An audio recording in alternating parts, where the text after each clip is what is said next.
views and opinions expressed by callers, guests, and hosts do not necessarily reflect those of the Black Talk Radio Network and Black Talk Media Project. Black Talk Radio is new black media for the new millennium.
Good morning, good afternoon, good evening. I am your host, the one and only Andrea James, and today I want to say thank you, Father, for waking me up today. It is a brand new day. I am so excited to be alive today. Excuse me. Excuse me. I want to just say that we're making history today, and here in rainy Pasadena, California. But before I forget, thank you, Father God, for waking me up early this morning to give me enough time that I'm a history in the making today. Mommy, Daddy, ancestors got an internet radio show. And let me just say, as I hear people say, I wish I dreamed, and I turn and look at them, I say that live your dreams, never give up. And you've tuned into Black Talk Radio Network. .com, and my illustrious longtime friend and guest is the one and only, and she's known by this in Southern California, Debra Johnson, the Smile Lady. And I'm so excited to have her on my show. And the subject for today is, are we afraid of success? And I can attest to that. And I'll share a little bit more of that backstory once I bring on Debra Johnson, but it's we're on Facebook Live, I think. I did a little remote live recording there. And it's just, wow. So bear with me. It could be I got too much rain on the brain because we've been having so much rain here in Southern California, but we definitely need it. But let me just go right into the show. Debra Johnson, the Smile Lady, are you with me? Can you hear me? I can hear you loud and clear, my queen. You're right there. Okay. Ah!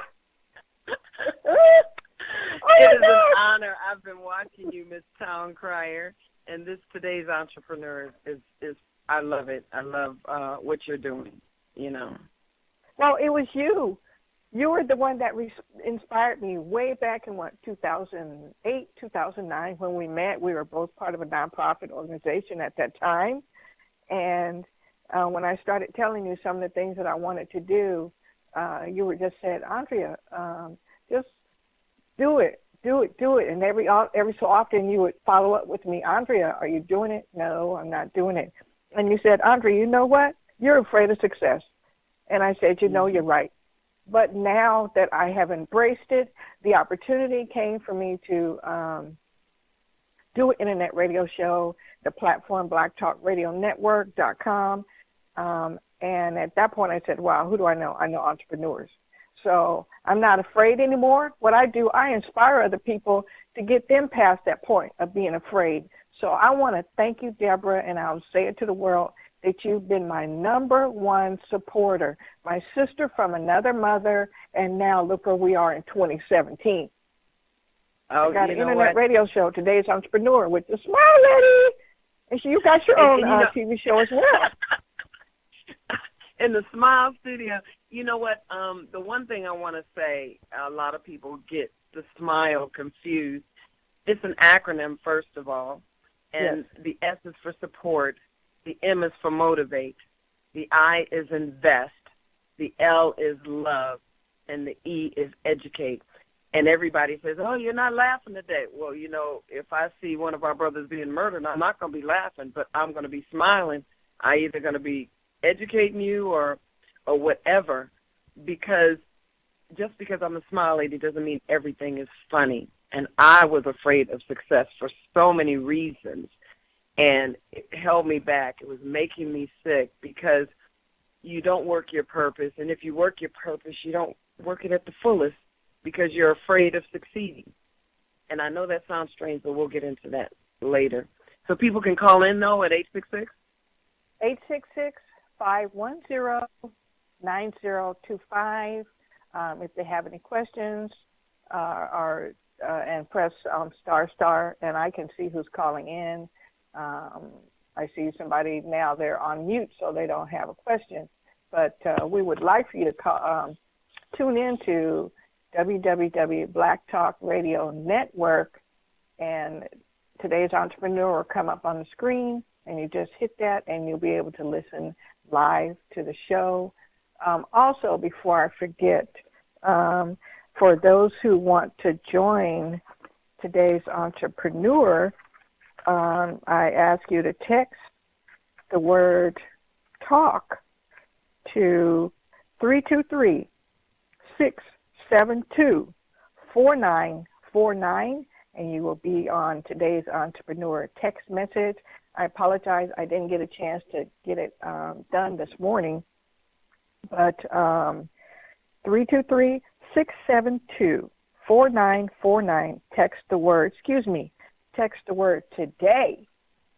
Text the word today to 323-672-4949, and you will get on today's entrepreneur text message, and we'll see you down the line. But that's Debra.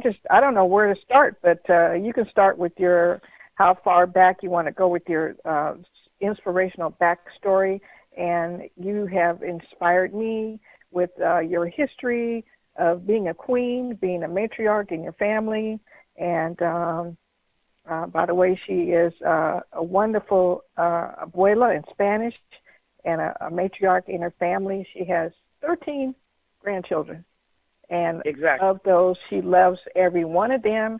And I'm sure even before the grandchildren came along, it was your children which helped inspire you to grow into the fabulous entrepreneur that you are today. Am I right? Right. And number one, I love to talk. People know that. They're probably laughing right now. They say that's putting it lightly. And number two, I love rain. So today was a perfect setup here in California for this show. So I love the rain. And last night I was finalizing my notes by the fireplace and doing a YouTube video, for my grandchildren, because a lot of them are in Texas. And so today is just perfect. But what I wanted to start out with, and I'm going to go back to 1992 when the Smile was forming. I want you to get that right, forming. And that was with the Rodney King incident. And after that, it was like, what can you do? And then my daughter, Lena Marie, wrote an award-winning piece that was posted in the Journal in 1993. You can Google that, back in 1993. And she used SMILE, and she did it as an acronym. And she did BOLD, B-O-L-D, as an acronym. And so that's when Smile started. I didn't have anything to smile about. I really didn't want to live. When I smiled, my face quivered. So it always hasn't been this happy, positive, smile lady. And with my children being so spaced, one born in 1969, one born in 1973, one born in 1984, and one born in 1981. So I have 4 children, but 2 of them, the 2 oldest, are digital immigrants, and the 2 digital natives. Now, I know you're going to say, what does this have to do with, are we afraid of success? I'm getting to that. And when I went back to school, when my youngest, born in 1981, was a senior at John Muir High School. And now I have my master's degree in human development, a dual master's in social change, and then I'm working on my doctorate. Future, you'll see. You could call me Dr. Smile right now. But what my thesis was, and I'm going to go into this, is the game has changed, people. Teaching and learning with the first digital generation. I did a lot of the study out of my own home because I had digital natives born before 1980. Okay, then I have digital natives born after 1980, 1981 and 1984. Then I have digital immigrants, 1969, 1973. And, of course, you and I are digital immigrants. And you look in the school system, and you still see digital immigrants that may not even be that good with technology teaching digital natives. Now, where can you go where you have the immigrants teaching the natives? And unless we step up to the plate, because it's not going anywhere, we will not succeed. And a lot of times the teachers still want to teach, but they're afraid to go to that next level technology because they don't know it, and they may feel stupid in front of their students and this and that and the other, so they're really proud, and I'm not going to go there, I'm going to do it. And here the kids are learning hypertext, and we're teaching them linear. Their attention span is maybe about as long as a parakeet. Google me. People Google what I just said. Go ahead and Google it. And their attention span with this instant society is getting shorter and shorter. So to hold their attention, you have to speak their language. And so that's where I get a lot of it back in the Willie Lynch and all of that. We're afraid of success. And the Willie Lynch letters say if there's no back door, the one that's brainwashed will cut a back door to go through it because they're afraid to go through the front door. Their brain has been sucked out. So I'm proud myself to walk through the front door. No back door here, unless it's my own back door. Exactly. Wow. And the back door is a figure of speech. In other words, you keep yourself low. If you're familiar with the Willie Lynch letter of 1712, it talks about how to make a slave. And it's supposed to last 300 years, and it's still going on, and 300 years was 2012. So here we are in 2017. And I still see the Willie Lynch principles, including with what I was taught. I was raised under that. I see it now that I read it. And you just got to say, that back door. In other words, the mother, after watching her child or husband get beat, tarred, and killed in front of her, and then he tells her, look, this will happen to every one of them if you don't follow my rules. So the mother raises the child to be under that mindset because she doesn't want to see her child or husband killed. So she obeys. And that's the point. If you watched, I think the movie was 12 Years a Slave, yes, where the man took the woman in there and brutally, not 12 Years a Slave, whatever, the scene, if anybody knows, they can text us or whatever. And he took the wife and just brutally,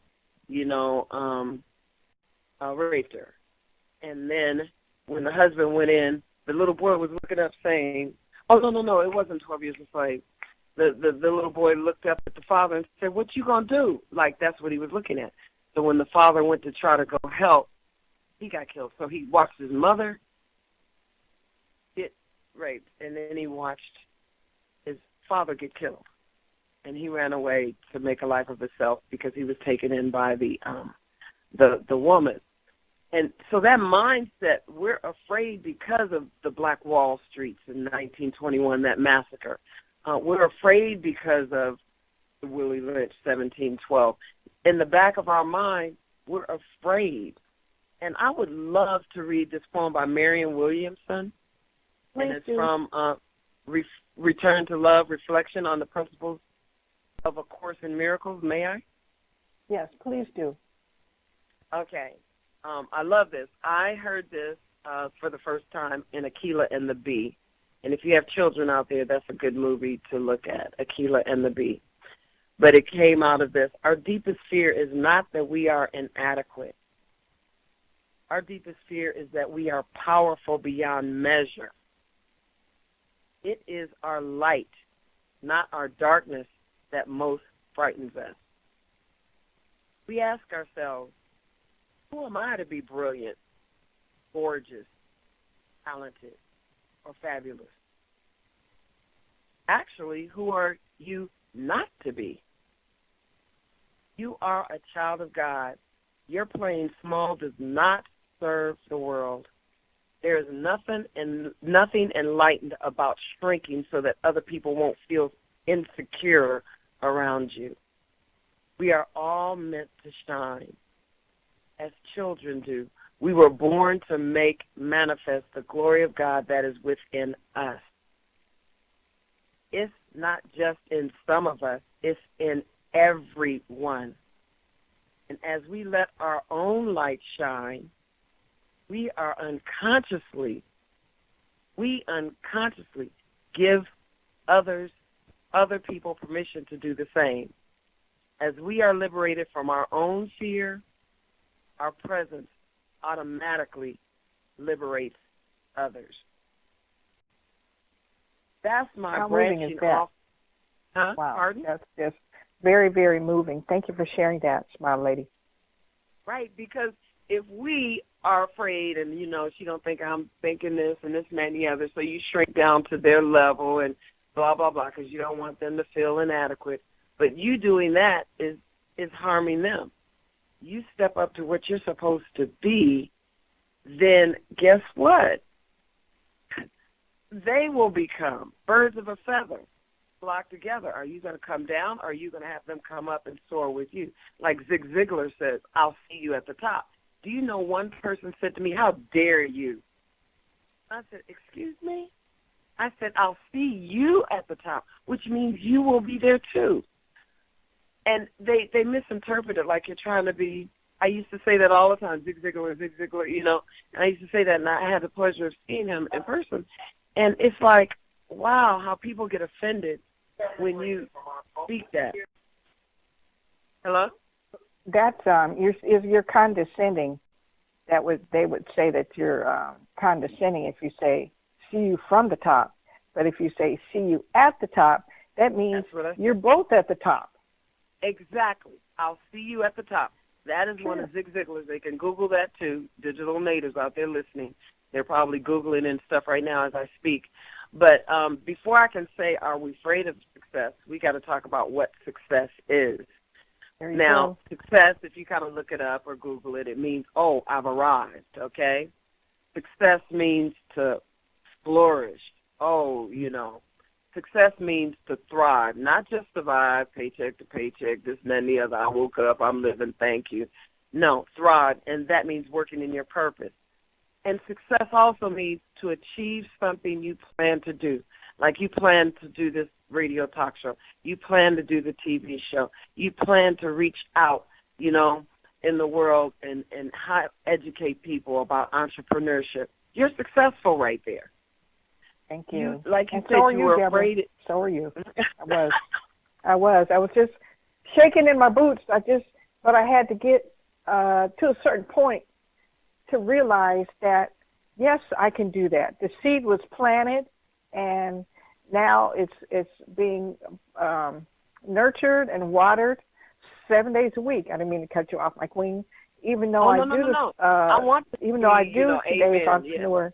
Thank you. Even though I do today's entrepreneur Monday from 8 to 9 a.m. Pacific Standard Time, I'm in the grind for today's entrepreneur 7 days a week, almost 25/8.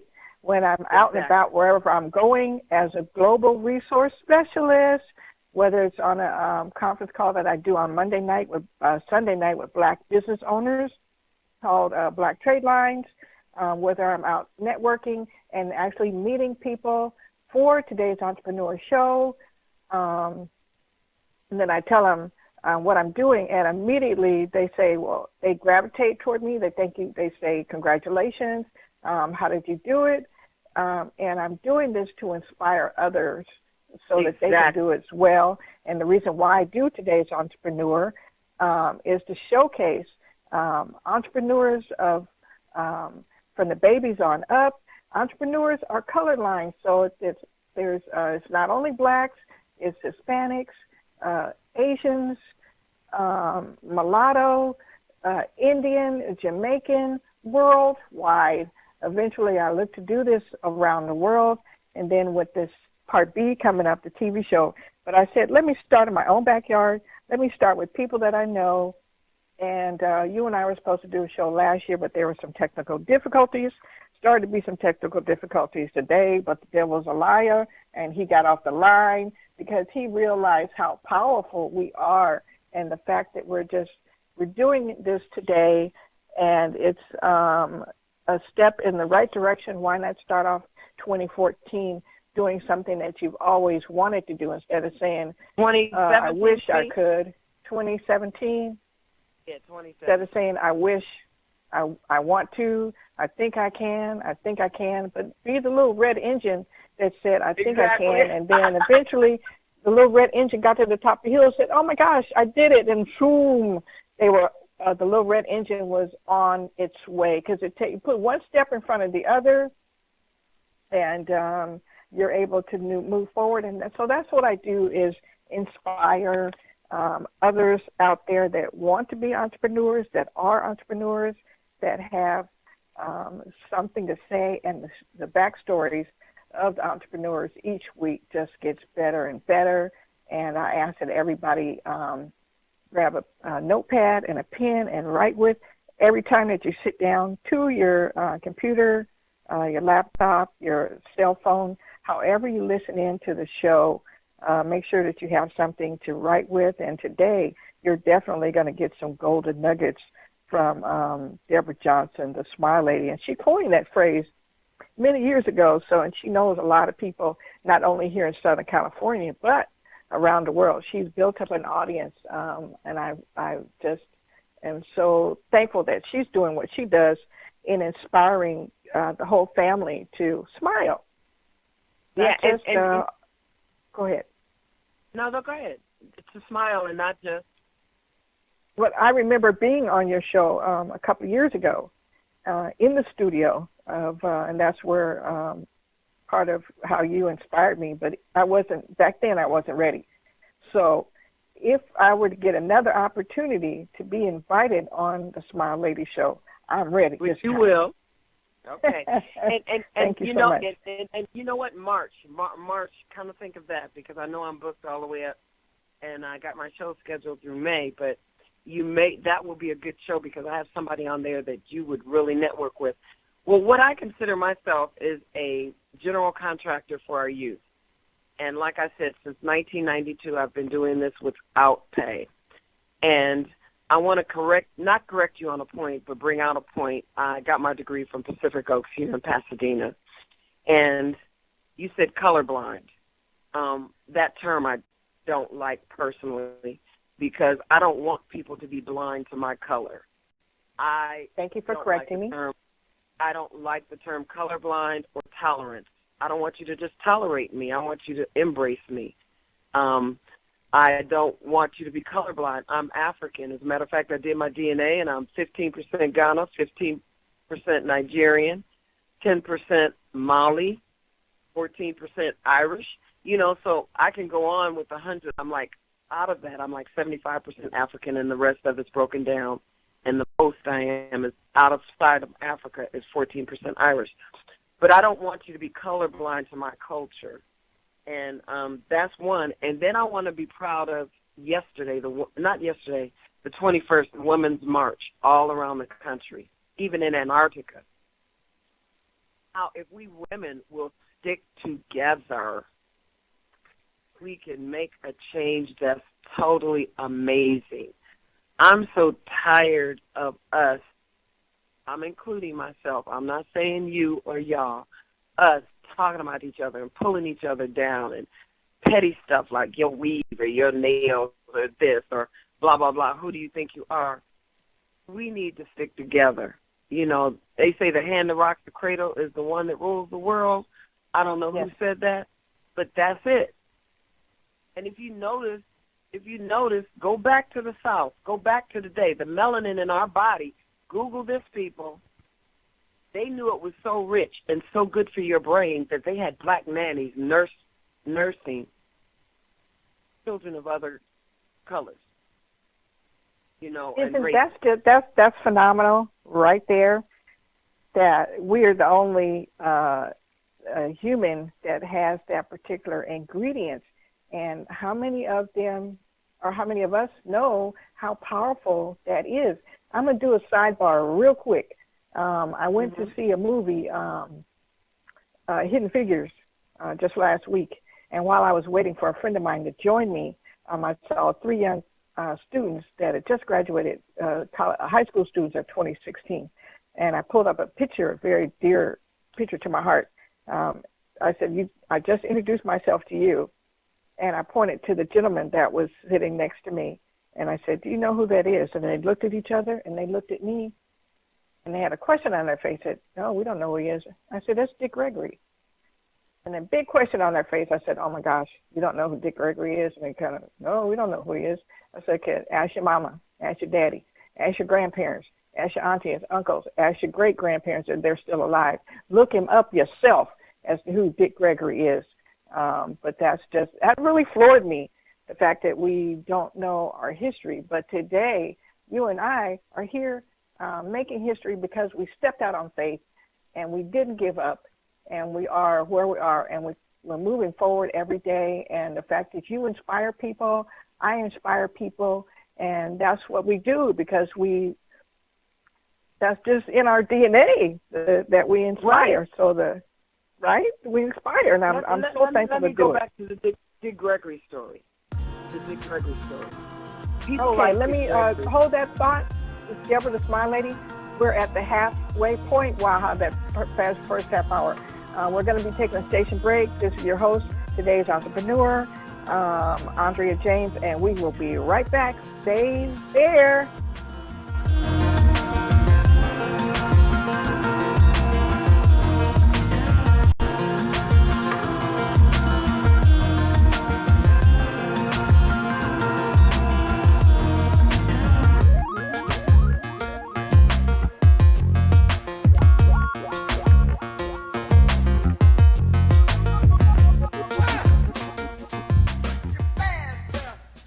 Make Black Talk Radio your choice for digital black radio. New black media for the new millennium.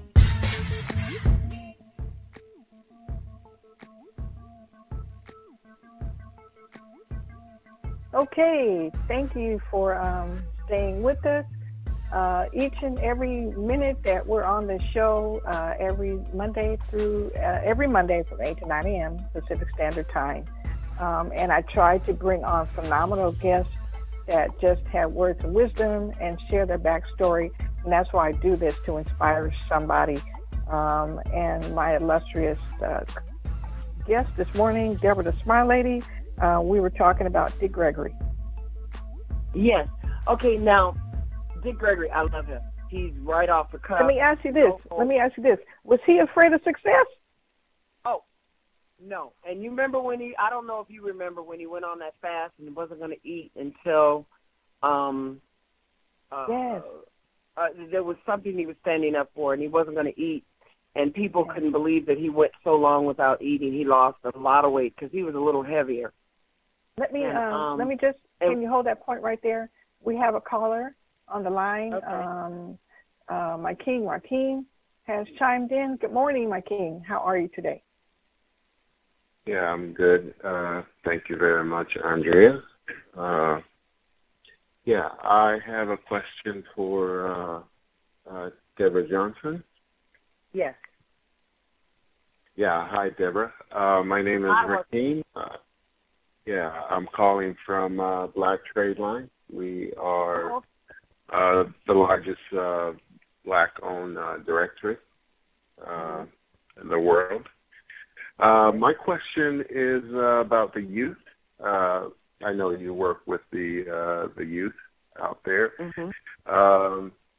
My question is, what are some of the obstacles, especially black youth, what is preventing these black youth from starting new businesses? Because we have a directory, and we see a very small percentage of youth starting businesses.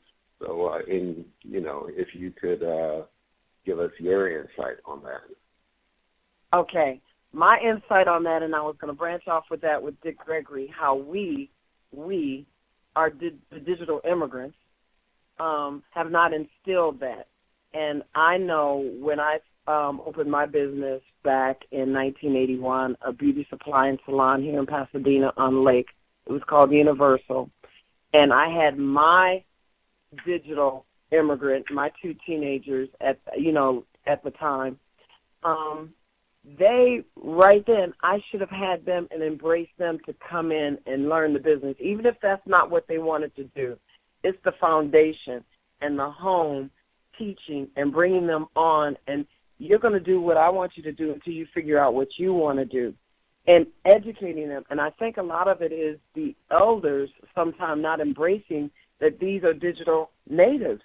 They speak a different language, and we have to find out what they love to do and mentor them. They need someone to coach them along. So we got to get out there more and reach out there more and be hands-on. Like I say, I'm a general contractor for you, just like you right now. I did this just the other day. I'm an educational surrogate here with the Pasadena Unified School District, and any child with an individualized education plan, they call me. And I go and advocate for them because their parents are dead or in jail or whatever. So it's not required, but I go and I meet with the child. I want to meet with this child. Even though I'm not their parent, I treat them like they're mine. And I ask them, what is it you love doing so much you would do it even if you did not get paid? So this one particular one, I just had one last week. He says, I love magic. I've been doing magic all my life. I love it. Now, you don't laugh at what they like to do. They may like to talk on the phone. They can get a career in talking. Look at Oprah, or whatever. So what I said, you know what? I know some magicians at the Magic Castle. I'm going to hook you up. Now, I called the person. They sent me 2 VIP passes, guest pass, and boom. Now, what I'm going to do as a general contractor, I'm going to ask this magician, who's a member of the Magic Castle here in California. You can Google that. It's an exclusive membership-only club. And I'm going to say, could you mentor this young man for, at least 5 minutes a month? Just talk to him. If something else comes out of it beyond that, that's up to you and the child. He's a ward of the court or the state. And so that's, to me, how you encourage. We have to be the example. We have to encourage them. We have to find out what they want to do and gear it to that, not what we want to do. Some may not want to be an entrepreneur. Some people don't want to go to school and be a doctor, get their PhD. They may want to be out. That was the debate with W.E.B. Du Bois and Booker T. Washington. Not Booker T. Washington. Booker T. Washington. Vocation versus PhD. They're both correct. So I think that would be one of the obstacles. Number one, us not laying that strong foundation. Some of us. I'm not going to make that blanket statement. And number two, not tuning into what they want to do and encouraging that and mentoring that. It takes a village. It seems like it's an African proverb, and people overuse it, but it does take support in the village. I hope that answered your question. Very much. Thank you. Thank you, my king. Thank you for listening in this morning. I really appreciate that. But Black Trade Lines on Sunday night, which I listened to that. Yeah, I listened to that when they last night. The bus tour when they were on the bus tour. Oh, yeah. To all the restaurants. I love that show. I got hooked with him. That's why I'm so honored that he's listening in, because that to me needs to be more of that. And I think a lot of times we quit when we don't get the numbers that we want in the first month. Oh, I'm going to stop doing this. No. Look at that movie, Field of Dreams. Build it and they will come. It's a lot. When I opened my beauty supply salon in 1981, guess what? It was storming. I was pregnant, real pregnant, with my one born in 1981. We opened up in September. She was born in December. And it was storming so bad we made $9.81. Now look at those numbers. September 1981. $9.81. I cried and cried and cried. Said all of this money in here, and I'm crying and I'm crying and I'm pregnant, and da-da-da-da-da, and what did you do and what did we do? And it lasted, we were there before they started building the Food for Less and stuff across the street. Mm-hmm. It lasted for a long time. Somebody blessed us and this and then the other. But that's one of the reasons we're afraid of success sometimes. The first day we open, we make $9, or first day we do a speech and only 2 people show up, and we quit. We got to keep moving. Success. The fact that you opened. Right. And right. even though the first day wasn't that successful, and that's one of the things that I say every beginning of every show, live your dreams. Never give up. If I'd given up before I started, I wouldn't be doing this today. Exactly. But the fact that we keep showing up. So I thank you, my queen, for showing up. So back to the big Dick Gregory. He is one that's been speaking it and bold about it forever. And we have dropped the ball not teaching our children their history. If you go to my Facebook page, I posted today, Black Wall Street 1921 Massacre, where that's the first time I think anybody had been bombed. And, here it goes, this bomb of TNT dropped on this city because they thought this man was going with this, this white woman or whatever.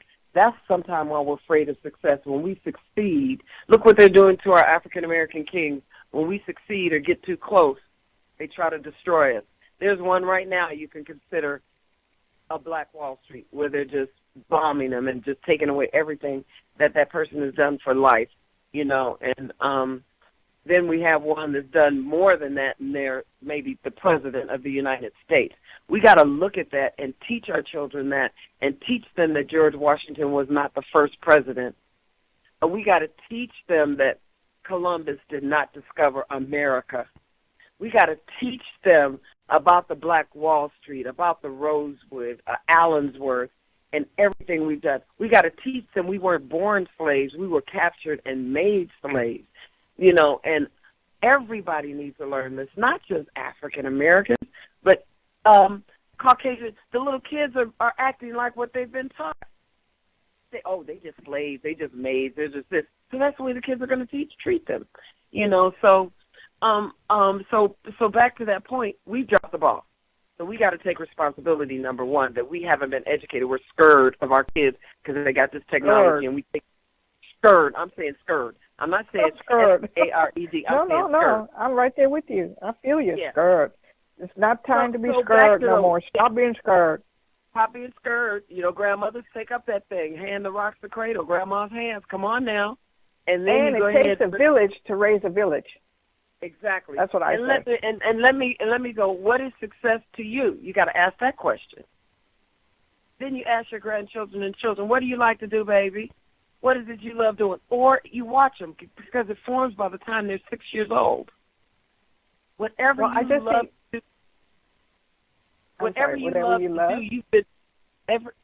love to do, you've been doing it since you were about 6 years old. And then you got caught up and had to work a job to make money, and then you put your dream aside, and you look in your eyes. Life happens. But no matter what, my suggestion back to the caller is, even if you have to get the job, J-O-B, which is just over broke, when you get that job, still work your passion. So if you're a musician, go ahead and work that at night. If you're an actress, wait them tables and then do your thing at night. If you have kids, bring your kids along with you. If it's a rated, a place where you could take the kids so they could see you. Immerse your children. I was in a play, Amen Corner, and it ran for 3 months. And my little ones, I had them with their sleeping bag, their quiet toys, laid them under the pews while I rehearsed. They would be asleep and full, but they got that by osmosis when I was rehearsing. And I had them trained, I hate to use that word, so that they knew how to act in theater. A lot of parents don't even take their children live theater. They gonna act up and this and that and the other. No, that's how you train them. You train them going to restaurants. First, you take them to McDonald's. I don't like McDonald's, but my kids did. Then you take them to Denny's. Then you take them to Sizzler. Then by the time you get to that 5-star restaurant, they know how to act. They don't know how to act like little ladies and gentlemen. Exactly. And they will not embarrass you. Right. I had somebody come up to me and say, I just wanted to come up and say you have the most well-mannered, and I'm looking at them. I said, you don't know how much work it took for him to sit there, like this. That's what I'm saying to myself. But that look, a lot of cultures don't give that look. You knew grandmama's look. You knew mama's look. We've let that go. Now, what is success to you, I would say? Make it personal, because money is obviously not one of my motivators. I've been doing this free for years. Now, I may go ahead and take money. I tried to go nonprofit. I don't like that because people take control of you. And that's why I'm going to get my doctorate and tell my own stories, produce my own films, write my own, so the Spielbergs and the rich people of the world can come in here and say, okay, I'll sponsor you if you do it my way. No. Controlling, right. Right. I think we need to all pool our money together. If 100,000 of us get together and put in $1,000 or 200,000 of us put in $500, we get together collectively. Like Quincy Jones did a movie on Clark Terry, I think, CT. Google that, and how he got the people to fund him, GoFundMe or something like that. And Quincy Jones is well known and pretty wealthy, but he had people come in and fund that movie, and you get to tell the story your way when you pay for it. Then what is it you love doing? I just covered that if you didn't get paid. And here, guess what? Here's some of the reasons we're afraid. Well, I may not be able to live up to the expectations. Look at Muhammad Ali. He said, I'm the greatest, and lived up to it. We may say we're the greatest and afraid we may fail. Well, what will other people think? They're going to think I'm all cocky and stuff like that and braggadocious on myself. That's one reason we're afraid of success. Oh, well, I'm going to lose my privacy. People are going to get to know me. Now, you wanted to be famous, but now you're going to lose your privacy. Come on, oxymoron. Either you want it or you don't. You got to give up something. You got to give up something, right? But you can keep it separate. You don't have to just lay out everything, but keep it in control. And that's where, when we give our power away to somebody else and they have control over what you're doing, that's not a good feeling at all. When you give your power away to somebody else, oh my God, no, it's not. Guess why? A woman gives up her body image. Some of us don't snap back in 90 days because they can't pay for a personal trainer and jog or whatever. So to have a baby, 90 days or 9 months. 90 days. No, look at what's her name? Kardashian was just on the other day, and in 5 months she was in a bikini. That's because she can afford a dietitian, a trainer, this and that and the other. But those who are discouraged and say, I don't want to have a baby because, gonna mess up my body and stuff, and, they're afraid of that. Or we may be afraid. We give up our body and our image. Men don't have to worry about that. When we have a baby, they may have to go through the stress we put them through, but their body doesn't unless they eat along with us, because you do crave a lot. I know enough to know I crave different things with each one of them, and you have to have somebody that say, okay, baby, you don't have to eat for 5 people, just eat for one. Hey, so Deborah, I want to say that we have another caller on the line, 626, last 4 number 6799. I believe I know who that is. Good morning, my queen. How are you doing today? Thank you for chiming in today.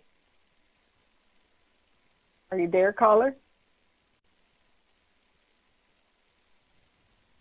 Area code 626, the last 4 numbers, 6799.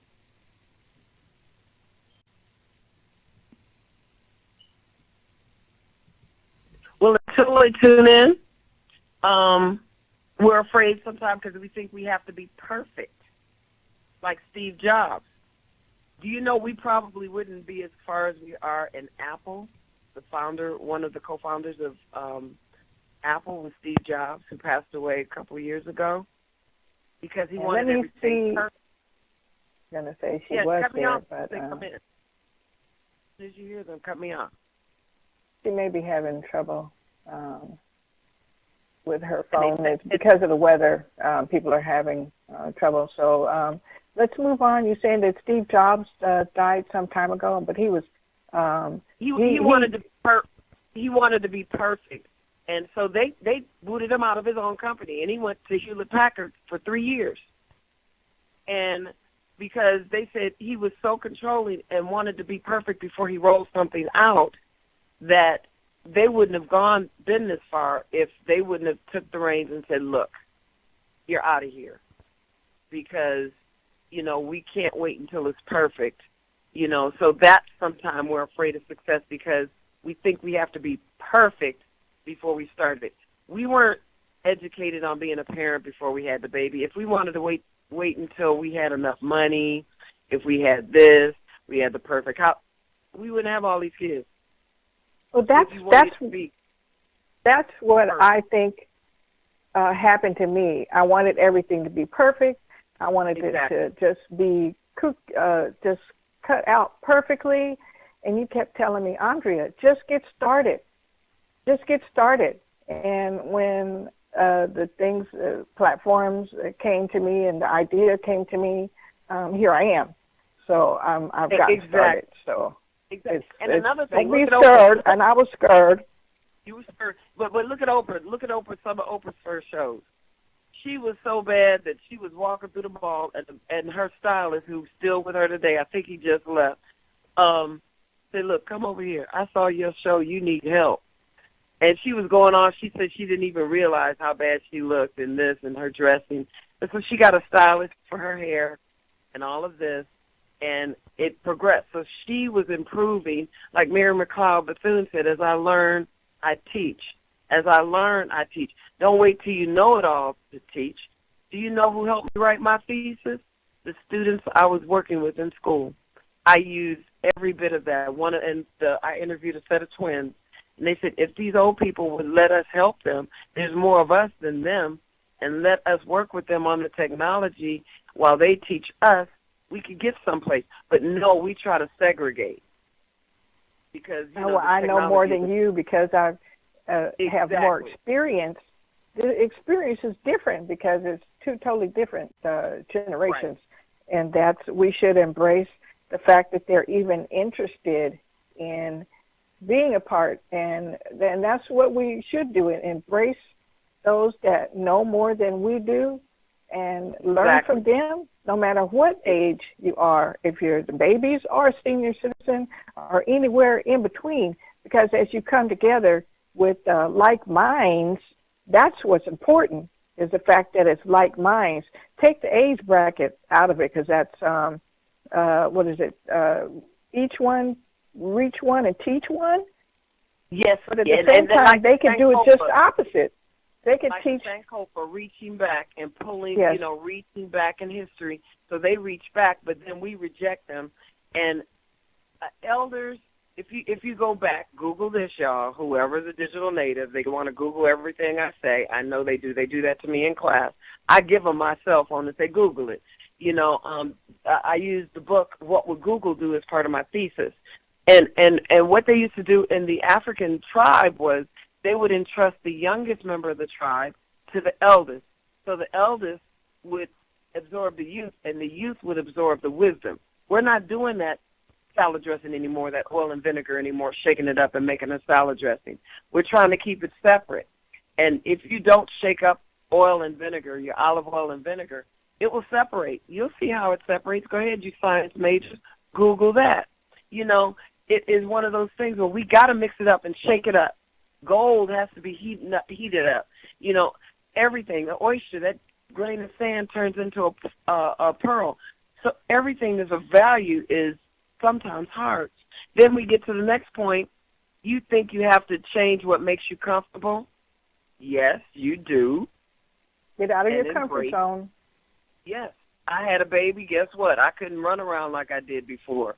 Or I couldn't do this and I couldn't do that. Yes, that is going to happen with success. Some people don't want to let that go, so they sabotage their success. And another thing, Think about it. I used to be afraid of all those things, and I had to love me. Like Maya Angelou said, and I'm going to cover that in the points I'm about to read. I do not trust people. maybe 4 minutes left. And I can get to that. I can get to those and points. Then I also want you to break down the smile before we go. Again? Okay. So Maya Angelou says, I do not trust people who don't love themselves and yet tell me I love you. There's an African saying which is, be careful when a naked man offers you a shirt. So in other words, love yourself. And now, when you wake up, you're successful. That's one thing. You wanted to live another day, so you succeeded at that. Raising my children the best of my ability, I felt like a failure at the time. And learning from my mistakes and teaching my grandchildren and other children to smile, which is support, motivate, invest, love, and educate our youth, bridging the gap between the elders and our youth. That's me. When I learn something new, I share it. Gut laughter. I love reviving plants. I'm finishing a book or two. Saying no without guilt. Those are my goals right now.